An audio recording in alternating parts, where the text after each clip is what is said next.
राधे राधे दोस्तों, हमारे miniature stories में आपका स्वागत है।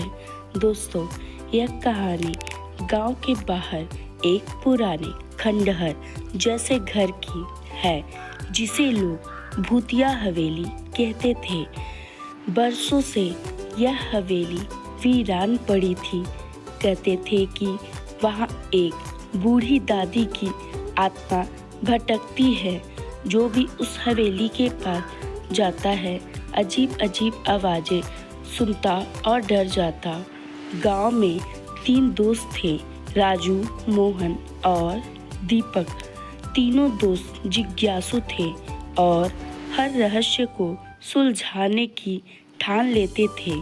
एक दिन जब गांव के बुजुर्ग हवेली की डरावनी कहानियां सुना रहे थे, तो राजू ने कहा, हमें खुद जाकर देखना चाहिए, वह सच्चाई क्या है।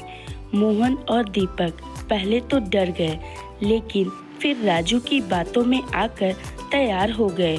उन्होंने तय किया कि आधी रात को वे हवेली में जाएंगे और सच्चाई का पता लगाएंगे। रात के अंधेरे में तीनों दोस्त टॉर्च लेकर हवेली की ओर बढ़े। हवेली तक पहुंचते ही एक ठंडी हवा का झोंका आया, जिससे उनका शरीर सिहर उठा। चारों ओर घना अंधेरा, पुराने पेड़ों की टहनियाँ हवेली को और भी डरावनी बना रही थी। धीरे धीरे तीनों ने दरवाजे को हल्के से धक्का दिया। दरवाजा चरमराती आवाज के साथ खुला। अंदर की हवा ठंडी और भारी थी, जैसे वहाँ बरसों से कोई खिड़की या दरवाजा नहीं खुला हो। जाले लटके हुए थे, फर्श टूटी फूटी लकड़ियों से भरा था और कहीं कहीं पुराने तस्वीरें भी टंगी हुई थी। जैसे ही वे हवेली के अंदर बढ़े, अचानक उन्हें लगा कि पैरों की आहट आ रही। तीनों दोस्त ठिठक गए। क्या तुमने भी सुना?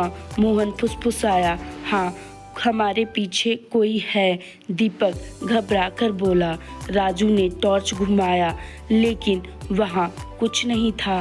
तभी अचानक एक कोने में सफ़ेद साड़ी में लिपटी एक बूढ़ी औरत प्रकट हुई। उनकी आंखें लाल चमक रही थी। झुकी हुई कमर और कांपते हाथों के साथ वह उनकी ओर बढ़ने लगी। तीनों की चीख निकल आई और वे भागने ही वाले थे कि तभी दादी की आवाज़ आई। रुको! उनकी आवाज़ में कुछ तो ऐसा था कि तीनों के पैर एकदम से जड़ हो गए। वे डर के कांप रहे थे, लेकिन दादी ने धीरे धीरे मुस्कुराते हुए कहा, बच्चों मत डरो, मैं कोई भूत नहीं हूँ। तो फिर आप कौन हैं? राजू ने पूछा। दादी ने गहरी सांस ली और बोली, यह घर मेरा है। मैं पहले अपने परिवार के साथ रहती थी, लेकिन लालच और पैसों की भूख ने मेरे ही बेटे को मुझसे दूर कर दिया। उन्होंने मुझे इस हवेली में अकेला छोड़ दिया। धीरे धीरे गांव वाले ने मुझे भूलना शुरू कर दिया और फिर किसी ने अफवाह फैला दी कि मैं मर गई और यहाँ मेरी आत्मा भटक रही है। तीनों दोस्त की आंखों में आंसू आ गए। उन्हें बहुत ही बुरा लगा कि वे गांव वाले बिना कुछ जाने ही दादी को भूत मान बैठे थे। वे तुरंत ही गांव की ओर भागे और वहां लोगों को सारी सच्चाई बता दे। गांव वालों को पहले तो उन पर यकीन ही नहीं हुआ, लेकिन जब वे खुद हवेली में गए और दादी को सही सलामत देखा, तब वे बड़े ही शर्मिंदा हुए। उन्होंने दादी से माफ़ी मांगी और फैसला किया कि अब वे कोई भी उन्हें अकेला नहीं छोड़ेगा। धीरे धीरे गांव वालों ने दादी की मदद करनी शुरू की।